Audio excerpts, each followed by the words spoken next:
Hello, everyone. This is Kripa Anand, and welcome to the Canadian SME Small Business Podcast. Today, we are looking at the digital backbone of the global economy. In 2026, resilience isn't just about having the right software, it's about a leadership mindset that integrates AI, manages rapid organizational change, and views security as a core business strategy. Joining us today is Steve Tcherchian, CEO at XYPRO Technology. With over 20 years of experience protecting mission critical systems for the world's largest institutions, Steve is a sought after global speaker, a patent holder, and a former member of the ISSA CISO Advisory Council. He currently leads multiple portfolio companies, driving growth at the intersection of the enterprise software and advanced threat detection. So, before further ado, let's welcome this very special guest. Steve, welcome to the podcast. Such a pleasure to have you with us. Thank you. Happy to be here on such an important topic. Of course. Now, Steve, while every company is experimenting with AI in 2026, very few have moved past the testing phase into actual business results, right? So let's start the conversation by understanding what mistakes do companies make when adopting AI, and how exactly do you suggest they achieve real productivity? Go ahead. Sure. So most companies don't have an AI strategy, even though they think they do. Most of them have an experimentation strategy disguised as an AI strategy. The biggest mistake I see is starting with the technology first instead of the problem. The question becomes, where can we use AI instead of where are we losing time, money, or control? The second issue is there's no defined outcome. If you can't say this will reduce something by a meaningful percentage, it's probably not creating value. Another big gap is integration. If AI lives outside of your business workflows, it's not going to get used. It has to sit inside of the actual decision-making process. What works is much simpler. Focus on repeatable friction, apply AI where decisions are frequent, data already exists, and the outcome is measurable. AI doesn't create value on its own. It amplifies how your business already works, the good and the bad. Definitely. I think that's very well articulated. Shifting from novelty to utility is exactly what separates the market leaders from those, just chasing the hype. And I completely agree with what you said. AI should be dedicated to the repetitive tasks. So the human brain is actually free for the strategic thinking and thought process. So that's great. Now, let's explore how strong leadership, drives companies through major organizational transformation. So here I'd like to dive a little deeper into your mind, Steve, and understand that from a global lens, how do you lead global teams through major organizational change while also driving innovation? So being consistent across, I think it's a very difficult thing that a lot of people don't know how to navigate. So please go ahead and educate our listeners about that as well. Sure. And you hear this all the time. Everybody's talking about transformation and modernization. Those buzzwords are coupled with AI, and you just hear it nonstop all day long. But transformation fails when leaders try to preserve comfort. Clarity matters more than consensus. Not everyone has to agree, but everyone needs to understand where you're going and why. In those types of situations, I also say you can't over communicate enough.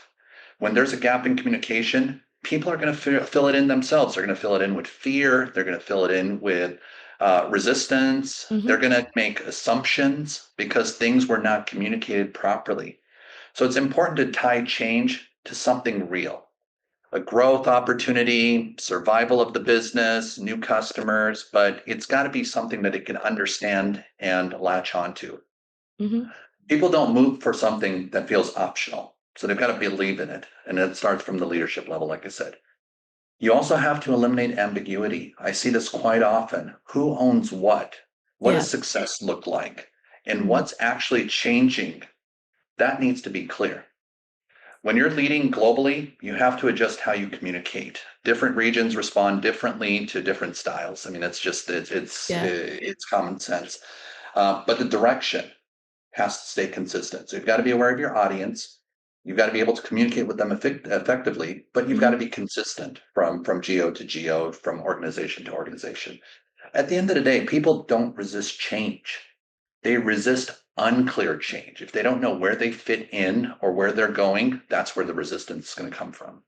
No, definitely. Again, I loved your balanced thought process of, here, because aligning a new strategy while maintaining team morale also, it's the hardest but most rewarding Absolutely. part of organizational transformation. You also touched on leadership there, right? Which we talked about initially as well.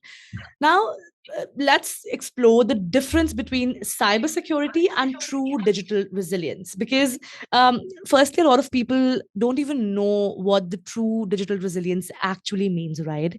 And then, from a leadership standpoint, every leader has a different definition of what leadership looks like. So, I'd love to understand this from your extensive experience, Dave. Firstly, what does digital transformation resilience mean from a layman's perspective? And why is it a leadership responsibility at the end of the day? Yeah, I answer this question quite often. So, great question. This is something I'm very intimately advocating for. So, Uh-huh. at its core, digital resilience is the ability to prevent disruption. It's to be able to detect issues quickly, recover fast, and continue operating even while under attack. That's it. But most companies that think they have a digital resiliency or cybersecurity strategy don't. What they actually Mhm. have is a technology strategy. Right. This is where leadership responsibility comes into play because it impacts the business. Downtime affects revenue. Breaches are going to affect trust. Yep. Ransomware will shut down your entire operation. And buying tools from vendors that come in and tell you that they're going to solve all these problems for you if you invest in their solution, that doesn't make you any more resilient. Resiliency comes from having visibility, having control, and especially having the processes in place to respond effectively.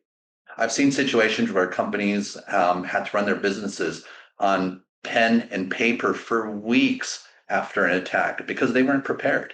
Yeah. That's not a technology issue. That's a Mhm. leadership gap. So resilience is a leadership strategy, not a technology stack or problem. Definitely. Building on what you said, I'd like to give a special message here to all of our listeners, specifically to all the executives and founders watching. In 2026, stop treating cybersecurity like a line item in your IT budget. If your systems go down, your revenue stops, your reputation dissolves, and your operations freeze. Resilience is not a tool you buy, it is a strategy that you lead. If you haven't sat down with your leadership team to discuss how the business survives a total digital blackout, you aren't leading, you're gambling. Stop waiting for a breach to happen before you start caring about the backbone of your company.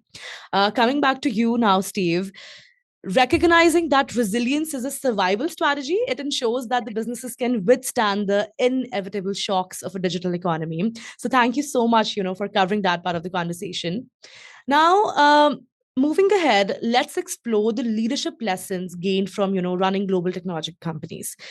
With your extensive leadership experience, I'm sure there are a lot of lessons that, were also a part of your journey. So, from that lens, what leadership lessons come from managing global mission critical technology companies? Sure. So scaling companies, the ones that are growing fast, are often the most vulnerable because growth creates blind spots. Yeah, A common mistake that I see is treating security as something you can add later on. By the time you figure out that you need to do that, the yeah. complexity has already increased tenfold. Hmm. So the focus should be on fundamentals, things like identity and access control, visibility into what's happening, backup and recovery, managing vulnerabilities, becoming truly digitally resilient. You don't need a dozen tools that you can't operate. Yeah, Simplicity is more effective than complexity. So security should scale with your business. It should not be a bolt-on after the fact. As you move to the cloud, for example, you become more distributed.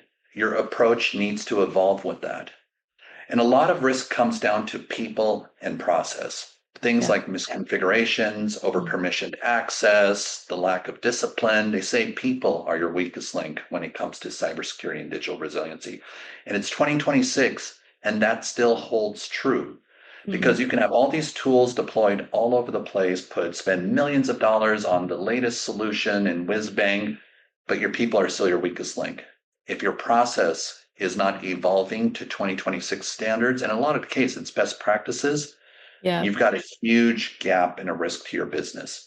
So you don't rise to the level of your tools, you fall to the level of your processes, is what I always say. I think what you just said, it also highlights the customer first approach angle, right? So maintaining that while pushing for technical excellence, it's clearly the secret to long-term global growth. Steve, let's do a little time travel now. Say I were to give you a time machine and, we were to go 5 or 10 years into the future. When you get out of that time machine, how exactly do you envision XYPRO Technologies, taking over the world? So our core business has been protecting, what we say is protecting the world's economy. So most of the time, most people have not even heard of XYPRO, but or even HPE Nonstop, which is a mission critical environment that we work in.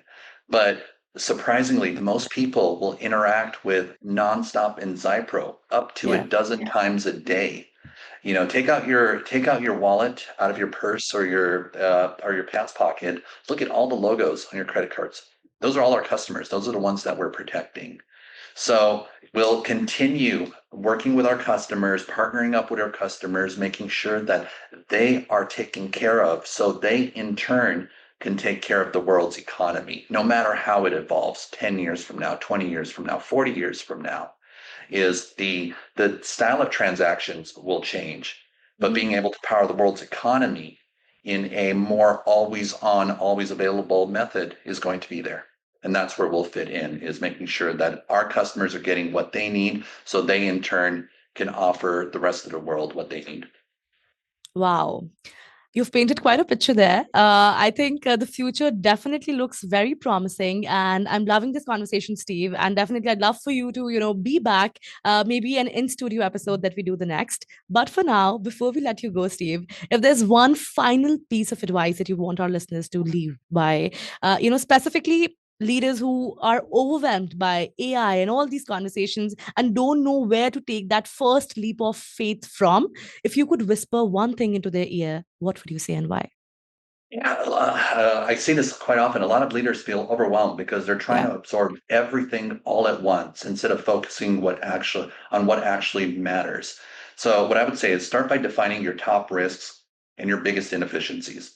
That gives you direction. Simplify wherever you can. I'm a huge advocate of simplification. Simple is easy. Complexity slows down execution. So make sure that there's clear ownership for things like AI and cybersecurity, because these things cannot sit in silos. And focus on outcomes. Forget about the tools. The tools are just an enabler.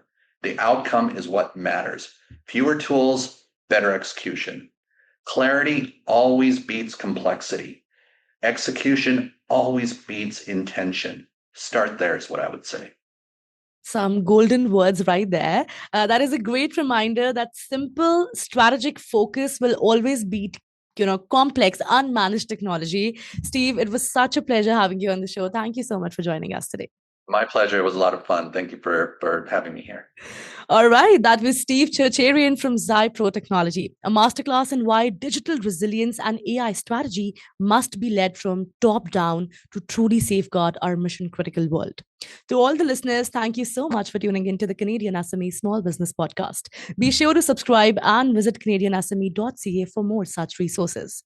To learn more about how we are supporting the ecosystem, please visit the Canadian SME Small Business Foundation at smbfoundation.ca. And lastly, a very special thank you to our partners, UPS and ADP, our HR partner, for their ongoing commitment to empowering SMBs across Canada. I'll see you all in the next episode. Kripa Anand signing off.